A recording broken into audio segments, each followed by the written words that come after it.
Good evening. Andy Rice in Stanford, Texas. Tonight's poem's called Old Fingers. And how I chose this one tonight, I'd written this, it'd been a few years ago. And there's a whole backstory to this thing, and there's a big train wreck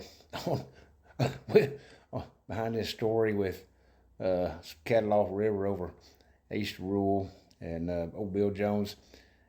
And Bill Jones, you got some fine genetics, but you got some damn crazy cattle. I love you, Bill.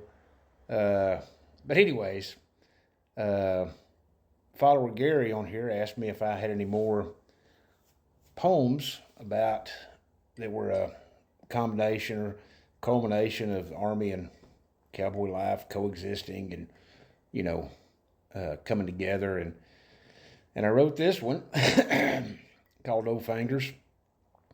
And I won't bore you with the backstory.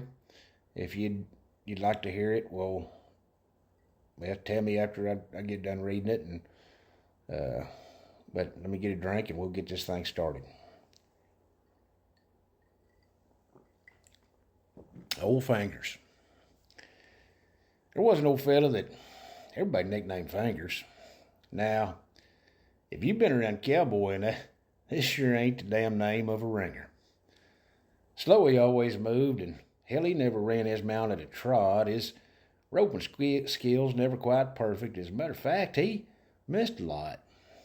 Oh, he could catch one in 3 or 4 tries and eventually get one tied down, but a lot of fellas got flustered with him and always in a hurry to get to the beer joint in town. A young boy aching to be a top hand was watching him in the pens one day, not understanding why that old man never cared what the other fellas had to say. Sometimes they'd laugh, sometimes they'd poke fun, and that old man just did what he did and never let his mouth run. At the end of the day, the young boy couldn't help it. He just had to understand. So he ran over to the pickup of that old man. "Sir, can I ride back to town with you if you've room in your truck?" "Why, sure you can, son. This old truck's pretty tired, and hell, maybe you'll bring me some good luck." Quiet they were for a moment or two, when finally that young boy spoke up. "Sir, can I ask something of you?"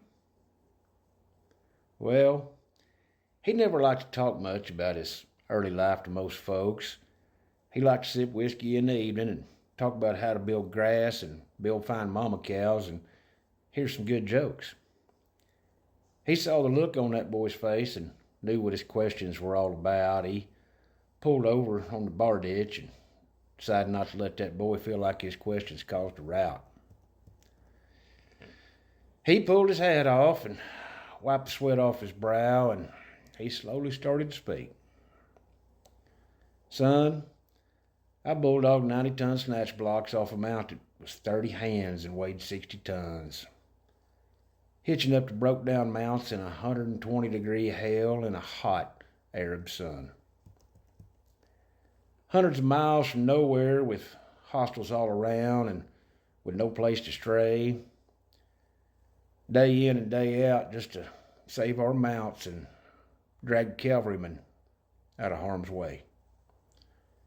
Why, I could latch on that old broke down mount that weighed 70 tons and have her hitched to mine.